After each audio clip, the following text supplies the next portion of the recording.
Well, if I can explain, it all started for me, Carl, probably about 8 years ago. I went to a funeral of an uncle in Dublin. And when I was there, I got talking. I said, I don't really know nothing about my family or my roots. I mean, I was born and bred here, as you said, Carl. I actually went down the road to St Philip's Grammar School, the Oratory. I know you went... Is it Moseley Grammar? Two grammar grubs together. Yeah. And we never learnt anything about Irish history. No. You did the Napoleonic Wars, 100-Year War, things like that. And my father had told me stories, and I didn't quite understand. Anyway, while I was at this funeral, one of my cousins, I asked him, and he said, look, I won't tell you, but I'll send you this witness statement that's belonged to the family. And he sent me this witness statement, and I was hooked, Carl. It explained about what my grandfather and one of his brothers, they were involved in the War of Independence. And it was fascinating. And what I decided to do was try and educate myself. I spoke to other Irish, friends of my father's from different sides, from Northern Ireland, tried to educate myself. And I learnt a lot. And what I've done, I've been over there, as I tried to help out for your wife, Kay. I was lucky that a lot of the files had survived. And I found out that there were 7 brothers, 6 brothers of my grandfather. One of his eldest brothers involved in the 1916 uprising. Yeah. And he was arrested, and he ended up in Frongott with Michael Collins, so he developed a bond. With him there? Yep.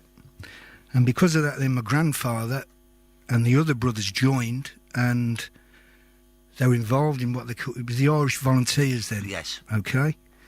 And then from there, when the treaty, they all took the side of Michael Collins. They loved Michael Collins. I was actually there last week with my father doing some research, and I was able to meet a daughter of my great-uncle Patrick Duffy, who was in the 1916 uprising, 88 years old. Because I wanted to get down... What she knew. About her as a person. Yes. It was fascinating. And at the end, she actually said... Because we didn't really know, what happened after the treaty and the Civil War.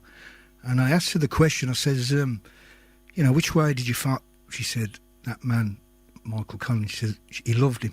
Yeah. He said he would have followed him to the end of the world, which is... Yeah. Yeah. And, again, you helped me with Kay's granddad, because their family, like so many Irish had to emigrate. They went to Glasgow. He joined the British Army, got wounded, and then came back to Dublin and joined... We're not sure whether he joined the Volunteers. We think he did. But then, and as you said, he would have been a valuable recruit because he'd been in the British Army. Yeah, well, you're dead right, because they relied on the people who were in the British Army, because it was the best trained army in the world, the British Army. And they would have helped the other volunteers, drilling, training and things like that. They were in a complete asset. So what I would like to say, Carl, as well about the education, if it ever happens... we're trying to get a project on the go to try and educate the youngsters at school, because there's nothing in the curriculum, Carl. I mean, you're a professor, and you know yourself, there's nothing in there. No. And there's very little about English working class history either. And to try and help children understand here and everywhere actually what went on. And it's not about a glorification of war or of violence. It's about seeing how somebody, through the terrible trials and tribulations and horrors of war, can come to talk about reconciliation. Absolutely. Just before I move over to Bill, thank you, Peter. I've had an email from Derek. Derek says, Carl, I'm just going to say how much I enjoy your show on a Sunday. I live in Mallorca now, but was raised in Aston from 1954 to 75 until left Birmingham, and have many happy memories as well. Must be said, some Samwads as well. This morning's talk about Michael Collins is one close to my heart, as my parents were from Dublin and married at St Chad's in 1948. I'm visiting Birmingham this forthcoming December to obtain my birth certificate, and my parents. It would be great to see Birmingham again. Take care and keep up the good work up the villa. Thank you, Derek, for that. It's lovely to hear that. Yeah. Bill, obviously there's a personal angle, like with Martin. Peter didn't realise until he started digging, but you obviously grew up knowing that your family had been involved with Michael Collins. Some of them. Right. It was, and some of them were still old Parliamentary Party people. Really? Home rulers? Oh, yeah. My grandmother, God rest her soul. Yeah. She was an old woman, but she was a Parnellite. Yeah. Amazing. But anyway, the whole purpose behind our Collins 22 Society is to educate the people in Ireland of my age group and perhaps maybe 20 years younger, Yeah. who did not learn through the medium of school about Michael Collins and the people associated with them. You must remember that the people associated with him were as brilliant as himself. This guy was able to attract people to him. Yeah. A lad who was in Lewis Jail beside him before he went to Frongach, J.J. McElligott. He retired in 1964 as Governor General of the Central Bank of Ireland. John Brennan, who was the fellow who prepared the finances for him for the treaty negotiations, he was head of finance for donkey's years. He retired in the early 60s too.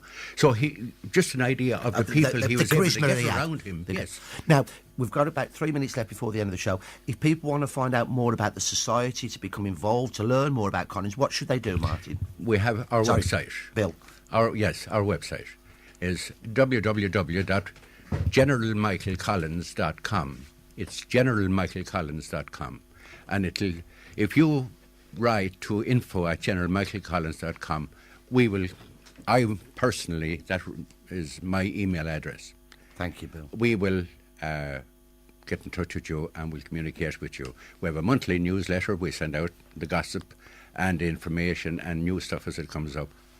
Thank you, Bill. You will mention this wonderful programme with Carl, of course, on the newsletter. Yes, that's the next newsletter. Yes. Nora, just before I come to Martin, to finish the show off, what does it mean to you, as a member of the Collins family, to know that there are a group of people now that are bringing your great-uncle back to the fore, back to the position he should hold? I'm very humbled by it. I'm a patron of the Collins 22 Society, and everywhere I go around the country, I'm sort of semi-retired as a politician, but I'm still doing quite a lot, and people will talk to me because of the association, and I constantly say, well, there are a group of people who are not direct relations, but who love Michael Collins and all he stood for and how important he was, and they want to promote him and make sure we don't forget. We need heroes, and we need to remember what Michael Collins has done. So it's a humbling as a member of the family, but it also fills me with great pride. Yes. It's Thank wonderful. you, Nora.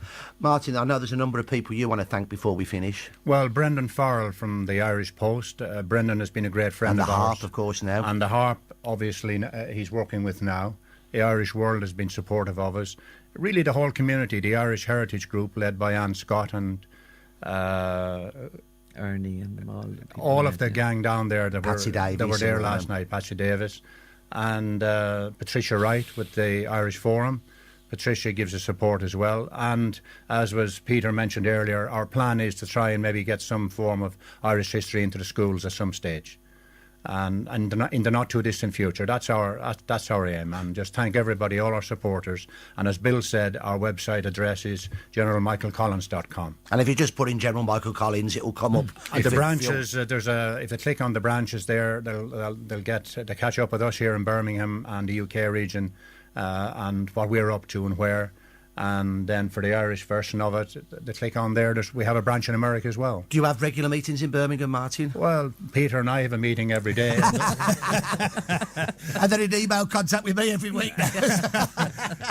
So, and Bill and I have morning coffee every morning on the telephone. So it's international, this whole thing. Yeah. Could I just say how emotional it was for me to hear that you're the direct link with your wife's grandfather, and he was there at the graveside. I think that's tremendous to hear that, and I hope that she manages to find out a lot more. She can get in touch with the Department of Defence archives in Dublin in Colborough Barracks, and hopefully Bill will be able to help her too.